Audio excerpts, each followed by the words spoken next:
বিরতির পর স্বাগত। প্রাণী সম্পদ বিকাশ দপ্তরের উদ্যোগে জাতীয় লাইভস্টক মিশনে এক দিবসীয় ব্লক ভিত্তিক পশু পাখি মেলা এবং প্রদর্শনীর আয়োজন করা হয়।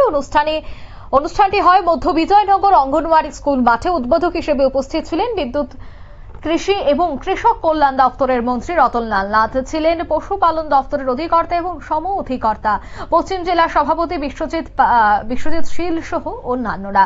মন্ত্রী ওনার ভাষণে জানান যে কোনো জমি খালি রাখা যাবে না, প্রত্যেক পরিবারের প্রত্যেক সদস্যকেই কিছু না কিছু করতে হবে। ভারতবর্ষের প্রধানমন্ত্রী মোদীর আত্মনির্ভর হওয়ার যে পরিকল্পনা রয়েছে তা রূপায়ণ করতে হবে। সরকার বিভিন্নভাবে কৃষকদের এবং পশুপালকদের সাহায্য করছে, সে কথাই কিন্তু তিনি এই অনুষ্ঠানের মধ্য দিয়ে জানালেন। কি বলছেন তিনি শোনাচ্ছি। মাংস লাগে 40 মেট্রিক টন, 40.30 মেট্রিক টন। আমরা কত উৎপাদন করছি? 59.70 মেট্রিক টন। মানে মাংস আমরা 19 মেট্রিক টন বেশি উৎপাদন করছি ত্রিপুরা রাজ্যে।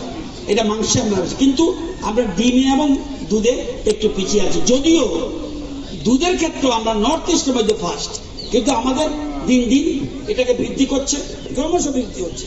আপনারা জানেন আমাদের প্রতিদিন কদ্দুর দুধ আগে লাগতো 129 গ্রাম প্রতিদিন। আমাদের রাজ্যের মানুষের প্রতিদিন 129 গ্রাম প্রতিজনে মাথা পিছু লাগতো। এখন এটার থেকে বাড়ে এখন 163 বোধ করেছি আমরা, 163 করেছি। অর্থাৎ আমাদের প্রোডাকশন বাড়ছে দিন দিন। সেরকম আমাদের ডিমের ক্ষেত্রে আমাদের লাগবে প্রতি বছর 70টা, ঠিক 70। আর এর থেকে আমরা এখন বেড়ে, এটা হলো 18-19-এর কথা, এখন 87টা।